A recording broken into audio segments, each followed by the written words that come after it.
sa Pilipinas. NBC Manila Broadcasting Company. DZRH, member, kapisanan ng mga broadcaster ng Pilipinas. Ano? Kukoy, mag-isip ka. Malaking grasa ito lumalapit sa'yo. No? Gusto ko na magbagong buhay, Perry.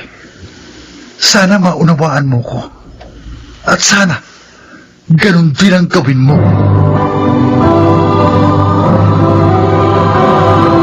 Handog ng DZRH ang tula sa kanyang panahon. May mga taong nabuhay sa kadiliman. Mayroon pa kayang daan sa kanilang kaliwanagan? Mga kaibigan, pakinggan po natin ang naging karanasan ni Kokoy sa ating dulang sa kanyang panahon. Rosa, bakit hindi ka pa matulog? Ayaw mo bang maagang umalis dito bukas? Excited ka na lumaya, Beroy, ha? Oo naman. Inip na ako dito. At sobrang hirap. Sa bagay, totoo yan. Maraming hirap ang naranasan natin sa 5 taon natin pagkakakulong dito. Eh ikaw, hindi ka ba excited dahil malaya na tayo? Masaya ako na kinakabahan. Bakit naman? Matagal ko nang hindi nakikita pamilya ko. Hindi ko alam kung daratnan ko pa ba sila o hindi na. Pareho lang naman tayo eh. Wala na rin kasi akong balita sa pamilya ko. Ay, Koy, ibigay mo naman sa akin ang address mo para magkita pa rin tayo.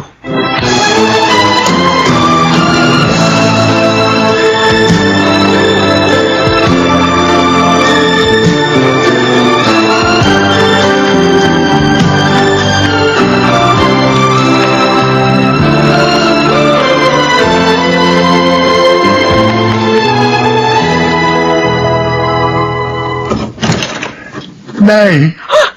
Kokoy! Naku anak, malaya ka na! Opo, Inay. Sa wakas nakalaya rin ako. Salamat sa Diyos! Pasensya ka na nga pala anak ha. Matagal ako hindi nakapunta sa'yo. Eh paano? Hirap din kasi kami ng ate mo. Naunawaan ko po yun. At patawad pong muli sa mga kasalanang ginawa ko. Kalimutan na natin yun anak. Sana lang ngayong malaya ka na, makapagbagong buhay ka na. Pangako, Inay. Iaayos ko na ang buhay ko. Sila Tessie nga pala. Nariyan pa ho ba sila? Anak, wala na sila dito eh. Ilang taon na rin silang kinuha ni Balaing Ingo. Kaya pala, nawala na ako ng balita sa kanila. Hindi ko naman masisisi si Tessie. Sumama sa tatay niya. Akong nagkulang at nagpabaya sa kanila.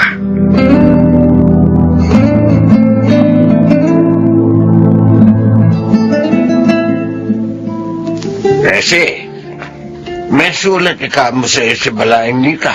Opo, Itay. Ano ang sabi niya? Nakalaya na raw ho at nasa kanila si Kokoy. Talaga po, Nay? Malaya na po si Itay? Mukhang tuwan-tuwa ka dyan, Isa. Kasi po, Lolo Ingo, namimiss ko na po si Itay. Matagal ko na po siyang hindi nakikita. Hindi na kayo dapat makipagkita pa sa taong yun. Itay, O, totoo naman ah. Hindi siya naging mabuti sa inyo. Nakulong siya dahil sa pagbebenta ng bawal na gamot. Baka naman po, magbago na si Itay ngayon, Lolo Ingo. Hindi kayo nakititiyak. Kaya huwag niyo ilagay ang sarili niyo sa panganib. Huwag kayong makipagkita sa kanya. Huwag niyo na sagutin pa ang sulat ni Balaing Nita.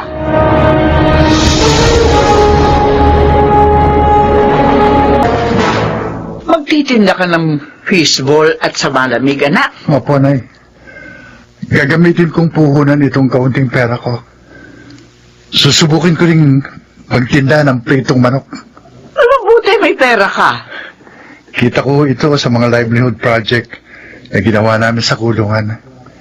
Naisip ko, magagamit ko ito para kumita ako dito sa labas kahit papano. Oh, matutuwa ang ate mo pag nalaman ang balak mo.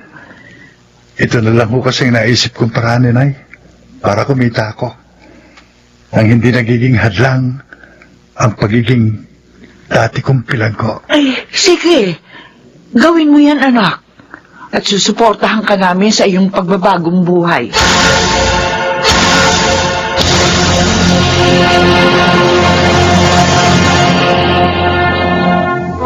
Kokoy, pagtitinda pala ng fishball sa malamig at pritong manok ang pinagkakakitaan mo dito. Oo, Beloy. O, kumusta naman? Ayos na ayos. 4 na nga ang pwesto ko eh. Yung 3, kapatid ko at mga pinsan ang nag-aasikaso. At itong pinakabagong pwesto ko, ako naman. Pero ang hirap, di ba? Hindi madali ang pag-iipon. Talaga namang walang madaling trabaho. Koy, sumama ka na lang sa akin. Kikita ka ng malaki dito. At makukuha mo na ang iyong mag-ina. Ano yan, Beloy? Huwag mo sabing bumalik ka na naman sa masamang gawain. Ito lang ang trabaho maaaring kumita ng malaki. Huwag kang mag-alala. Hindi na droga ito eh. Mga bahay sanlaan ang nanakaw natin. Ha? Beloy, kaibigan kita. Uy, Nagkalapit tayo sa kulungan. Pero pasensya na. Hindi na ako maaaring sumama sa'yo. ano?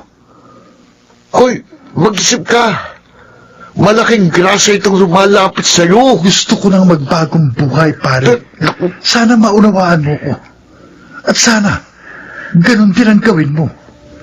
Mapapahamak ka na naman kapag pinasok mo yan.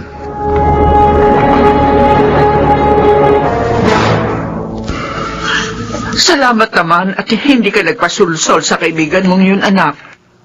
Pinagsisisihan ko na ko talaga ang pagtaha ko noon sa maling landas, Sinay. Tama yun. Makontento ko na lamang sa kita mo rito. May ipon na naman ho ako eh.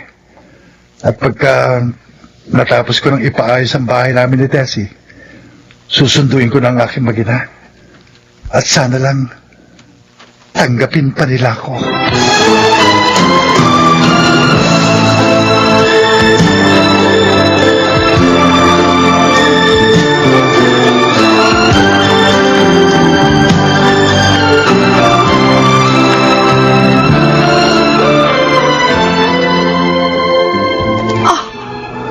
Ikaw nga ba?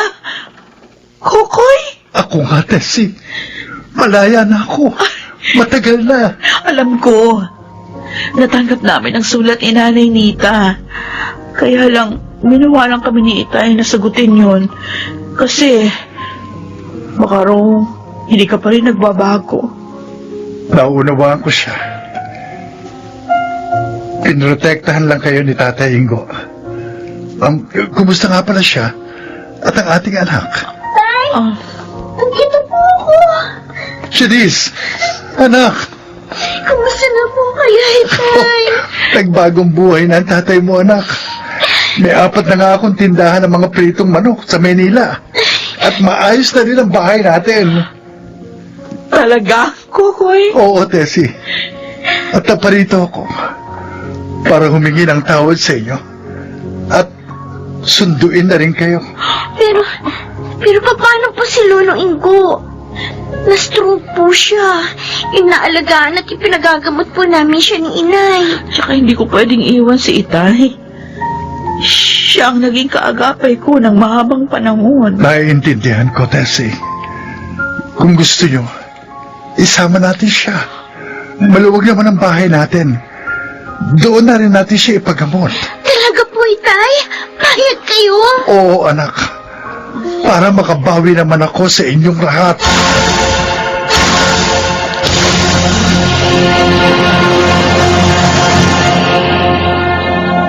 O Kokoy, ayos ko na yung panlima nating tindahan. Pwede na tayo magsimula bukas. Sabi nga ni Janice, tutulungan niya ako doon. Buti. Oh, Bakit malungkot ka? Bumutong hininga ka pa. May problema ba? Wala, Tessie. Nalungkot lang ako sa nabalitaan ko. Bakit ano yun? Yung kaibigan ko si Beloy. Oh, Yung sinabi ko sa iyo na naging kaibigan ko sa kulungan at kasabay kong lumaya. oh bakit? Ano nangyari sa kanya? Wala na siya. Napatay daw ng mga responding pulis Ha? habang nagnanakaw sila sa isang pawn shop. Oy, sayang. Binigyan na nga siya ng Diyos ng pangalawang pagkakataon para magbagong buhay. Hindi pa niya ginamit. Sinabihan ko naman siya. Pero hindi siya nakinig.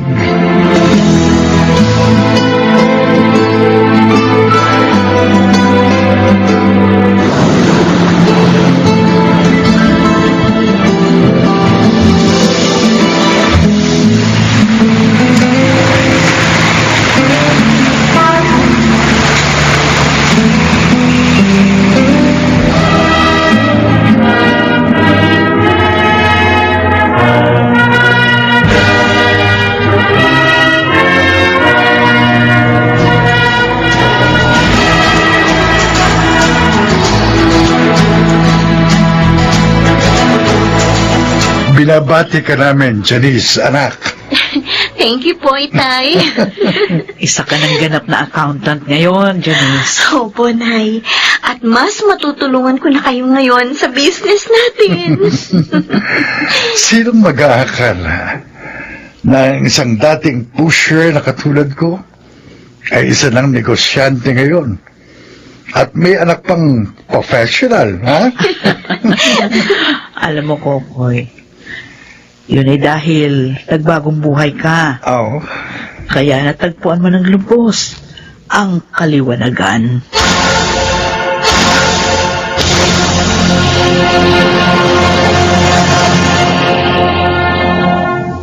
Ang Diyos ay mahabagin.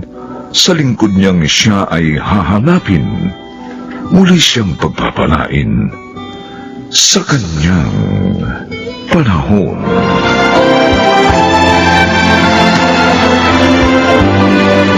Mga nagsiganap, Bobby Cruz, Rosana Villegas, Susan Robles, Chiquit del Carmen Amor, Lionel Benjamin, at Phil Cruz.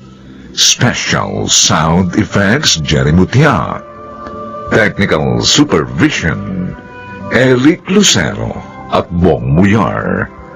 Musical Scoring, Buboy Sanog. Ang kasaysayang ito'y mula sa panulat ni Telma Corporal Alcantara. At sa pinagsamang direksyon ng inyong lingkod, June Martin Legaspi at Bobby Cruz. Sa kanyang panahon.